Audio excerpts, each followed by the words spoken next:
Quando meus pais me disseram que aquela casa seria da minha irmã, eu simplesmente aceitei. Afinal, Patrícia sempre foi a filha perfeita, a arquiteta bem-sucedida, a que teve o casamento dos sonhos. Eu era apenas a artista rebelde que vivia num apartamento minúsculo na Roma Norte, na cidade do México. Mas 3 meses depois que papai morreu, encontrei um envelope com meu nome escrito na letra trêmula dele, escondido entre documentos antigos. Dentro havia um testamento completamente diferente, onde ele me deixava a casa familiar. O que aconteceu depois destroçou nossa família para sempre. Sempre acreditei que minha irmã mais velha era a favorita dos meus pais. Desde pequena, tudo parecia girar em torno dela.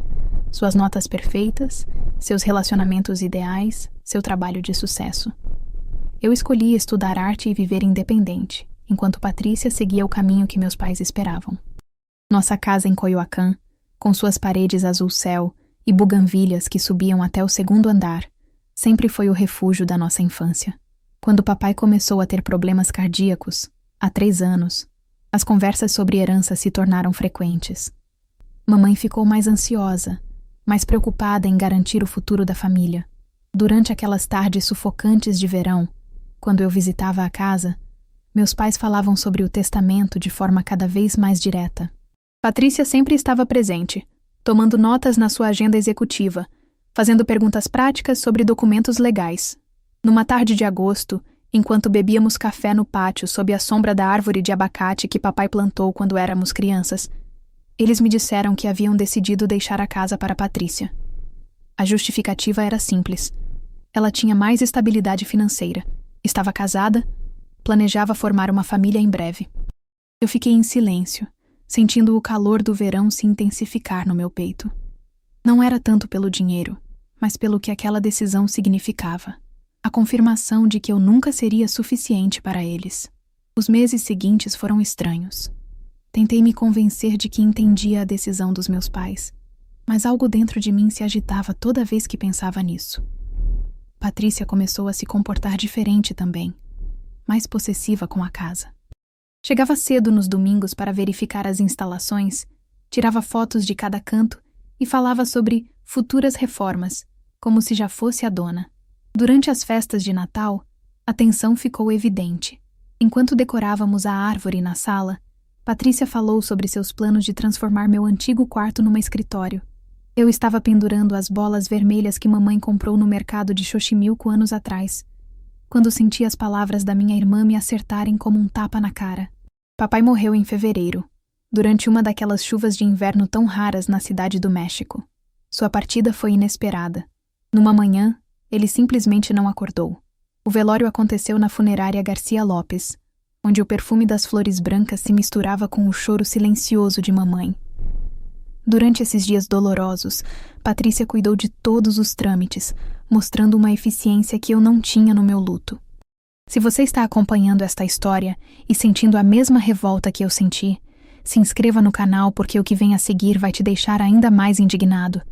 Aperte o sininho para não perder nenhum detalhe desta reviravolta. 3 semanas depois do funeral, quando ainda estávamos processando a perda, Patrícia chegou em casa com uma pasta cheia de documentos legais. Havia começado os trâmites para transferir a propriedade para o nome dela. Mamãe, afundada no luto, apenas concordava com tudo que minha irmã propunha. Eu observava da cozinha, preparando chá de camomila para acalmar os nervos de mamãe, sentindo como meu lugar naquela família se desvanecia junto com o vapor da chaleira. Naquela noite, enquanto ajudava a mamãe a organizar os documentos de papai, encontrei algo que mudaria tudo. Entre os papéis amarelados e os recibos velhos que ele guardava meticulosamente numa caixa de sapatos, havia um envelope lacrado com meu nome escrito na sua letra trêmula. Minhas mãos tremeram ao abrir. Dentro tinha uma cópia de um testamento datado apenas 2 meses antes da morte dele, completamente diferente do que Patrícia havia mostrado. Nesse documento, papai me deixava a casa, junto com uma carta explicando seus motivos. Ele escreveu sobre como havia observado minha dedicação à arte, minha independência, e como valorizava o fato de eu ter escolhido meu próprio caminho sem esperar nada da família. Mencionava que Patrícia já tinha sua própria casa e estabilidade financeira, enquanto eu precisava de um lugar onde pudesse criar, onde minhas pinturas pudessem secar sob a luz natural do ateliê que ele mesmo havia preparado no segundo andar. A carta terminava com um aviso. Ele sabia que mamãe estaria mais inclinada a favorecer Patrícia, mas confiava que eu lutaria pelo que considerava justo. Havia deixado instruções específicas para que este testamento fosse registrado no cartório do tabelião Gonzales Martínez, na colônia Del Valle. Naquela noite não consegui dormir. Caminhei pelo meu pequeno apartamento, observando minhas obras empilhadas contra as paredes, meus pincéis secos, as telas em branco que esperavam vida. A responsabilidade de confrontar minha família pesava como uma montanha. Sabia que revelar a existência deste segundo testamento destruiria a harmonia familiar que restava depois da morte de papai. No dia seguinte, decidi ir sozinha ao escritório do tabelião Gonzales Martínez. Seu escritório ficava num prédio dos anos 40, com pisos de mosaico e janelas altas que deixavam entrar a luz dourada da tarde. O tabelião, um homem mais velho com óculos grossos e bigode grisalho, confirmou a autenticidade do documento. Explicou que este testamento era posterior ao que Patrícia havia apresentado, o que o tornava legalmente válido. Durante o caminho de volta para casa, ensaiei 1000 vezes como contaria a mamãe e Patrícia sobre minha descoberta. A confrontação aconteceu na sala da casa, o mesmo lugar onde celebramos tantos natais e aniversários. Mamãe estava sentada na sua poltrona favorita, a de veludo verde que papai lhe deu no 20º aniversário de casamento. Patrícia estava revisando papéis na mesa da sala de jantar, com aquela atitude profissional que adotava quando falava de assuntos legais. Quando tirei o envelope e coloquei o testamento sobre a mesa, o silêncio encheu o ambiente como água num copo. Patrícia foi a primeira a reagir. Seus olhos endureceram enquanto lia o documento. Mamãe ficou imóvel, com as mãos agarradas nos braços da poltrona. A reação de Patrícia foi explosiva. Gritou que o documento era falso, que eu havia fabricado para roubar o que legitimamente era dela. Suas palavras me doeram mais que qualquer golpe físico. Mamãe começou a chorar, repetindo que não entendia por que papai havia feito isso, por que havia criado uma situação tão complicada para a família. Durante as semanas seguintes, a casa se transformou num campo de batalha silencioso. Patrícia contratou um advogado, insistindo que o primeiro testamento era válido e que eu estava tentando me aproveitar da dor familiar. Mamãe se debatia entre suas 2 filhas, sentindo-se culpada de tomar partido por qualquer uma de nós. Eu também busquei assessoria jurídica. Minha advogada, a doutora Hernandes, era uma mulher jovem e decidida que trabalhava num pequeno escritório na colônia Doctores. Depois de revisar ambos os documentos, me confirmou que eu tinha um caso sólido. O segundo testamento era posterior e estava devidamente registrado. Os jantares em família se tornaram tensos e desconfortáveis. Patrícia chegava com pastas cheias de documentos, tentando provar seus pontos legais, enquanto eu tentava manter a calma e explicar minha posição. Mamãe mal comia, perdida em seus pensamentos e na dor de ver suas filhas brigando. Vocês acreditam no que Patrícia fez depois? Se vocês estão sentindo a mesma indignação que eu senti, se inscrevam no canal porque vocês não vão acreditar na baixaria que minha própria irmã foi capaz de fazer. Ativem as notificações porque esta história só piora. O processo legal começou formalmente em abril. Os tribunais de família da Cidade do México se tornariam minha segunda casa durante os próximos meses. A primeira audiência aconteceu num prédio cinza e frio, onde o eco dos nossos passos ressoava pelos corredores enquanto esperávamos ser chamadas.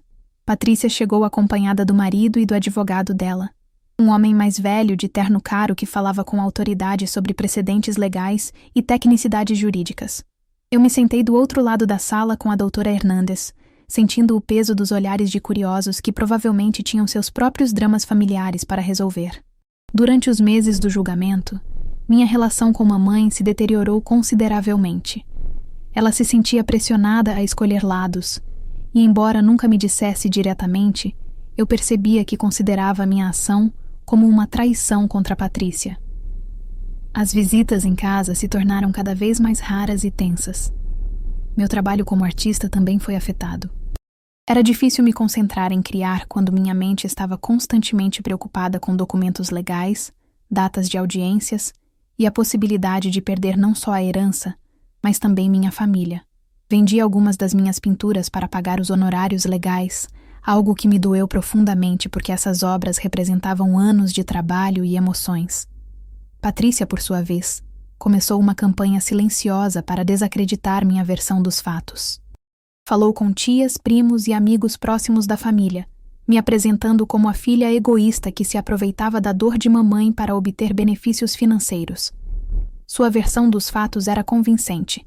Eu era a artista boêmia e irresponsável que nunca havia mostrado interesse real pela família, até que houve dinheiro envolvido. Durante uma das audiências mais difíceis, o juiz pediu depoimentos de pessoas que conhecessem as verdadeiras intenções de papai sobre a herança. Os testemunhos foram reveladores e dolorosos ao mesmo tempo. Seu Roberto, o vizinho de toda a vida que havia sido amigo próximo de papai, testemunhou que meu pai havia comentado várias vezes sua preocupação com meu futuro financeiro.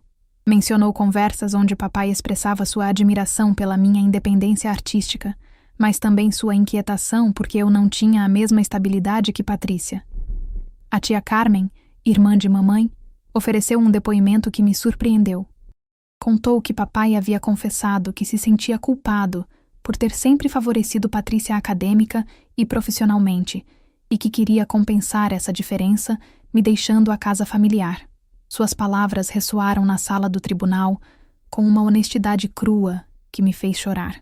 Porém, Patrícia também tinha testemunhas a seu favor. Sua sogra testemunhou que papai havia expressado em várias ocasiões seu orgulho pelas conquistas profissionais de Patrícia e seu desejo de que ela fosse quem mantivesse a família unida depois da morte dele. O antigo chefe de papai confirmou que minha irmã havia sido quem mais se envolveu no cuidado médico dos nossos pais durante os últimos anos. Durante todo esse processo, mamãe se manteve numa posição neutra que era dolorosa para ambas. No seu depoimento, explicou que papai nunca havia mencionado especificamente o segundo testamento, mas que também não a surpreendia que ele quisesse garantir meu futuro. Sua voz quebrada ao falar revelou o peso emocional que todo esse conflito havia colocado sobre seus ombros. O perito em caligrafia confirmou que ambas as assinaturas nos testamentos eram autênticas, o que complicou ainda mais a situação legal. O juiz se enfrentava a um caso onde 2 documentos legítimos se contradiziam, e tinha que determinar qual representava a verdadeira vontade final de papai. As audiências se estenderam durante 6 meses, se transformando num desgaste emocional e financeiro para toda a família. Patrícia e eu paramos de nos falar completamente, nos comunicando apenas através dos nossos advogados. A sentença chegou numa manhã fria de novembro. O juiz Ramírez, um homem sério de uns 50 anos com décadas de experiência em casos familiares, explicou sua decisão com uma clareza que cortava como faca. Havia determinado que o segundo testamento, o que me favorecia, era o documento legal válido por ser posterior em data e estar devidamente registrado. No entanto, seu veredicto veio acompanhado de uma reflexão que me perseguiria para sempre. Mencionou que, embora a lei estivesse do meu lado, era evidente que nosso pai nunca imaginou a dor e a divisão que sua decisão causaria na família. Recomendou que considerássemos uma solução que honrasse tanto seus desejos legais quanto o bem-estar familiar. Patrícia saiu do tribunal sem me olhar, seguida do marido e do advogado. Seus passos rápidos sobre o mármore do prédio ressoaram como uma porta se fechando para sempre. Mamãe ficou comigo alguns minutos, mas seu abraço pareceu distante, como se estivesse abraçando uma estranha. Gente, o que aconteceu depois me deixou com o coração partido. Se vocês chegaram até aqui, por favor se inscrevam no canal e compartilhem esta história, porque o final vai mostrar que às vezes vencer na justiça não significa vencer na vida. Ativem o sininho porque vocês precisam ouvir como esta história termina. Naquela tarde, enquanto caminhava pela casa que agora legalmente era minha, percebi que havia ganhado uma batalha, mas perdido algo muito mais valioso. Os quartos cheios de lembranças familiares pareciam vazios, sem a risada de Patrícia, sem as conversas de mamãe, sem a sensação de pertencimento que caracterizou essa casa durante tantos anos. Decidi transformar o segundo andar no meu ateliê de arte, exatamente como papai havia imaginado. Mas cada pincelada estava tingida de melancolia pelo preço que paguei por essa vitória. A casa se encheu das minhas obras, mas se esvaziou do amor familiar que uma vez a caracterizou. 6 meses depois da sentença, Tentei me reconciliar com Patrícia, mas ela havia construído um muro invisível que parecia intransponível. Mamãe me visitava ocasionalmente, mas nossas conversas eram cautelosas, como se caminhássemos sobre vidro quebrado. Hoje, 2 anos depois, vivo na casa que papai quis me deixar, mas perdi a família que ele tanto amava. Cada tarde, quando a luz dourada do pôr do sol ilumina o ateliê onde agora pinto, me pergunto se papai teria tomado a mesma decisão se soubesse as consequências dos seus desejos. A ironia é cruel.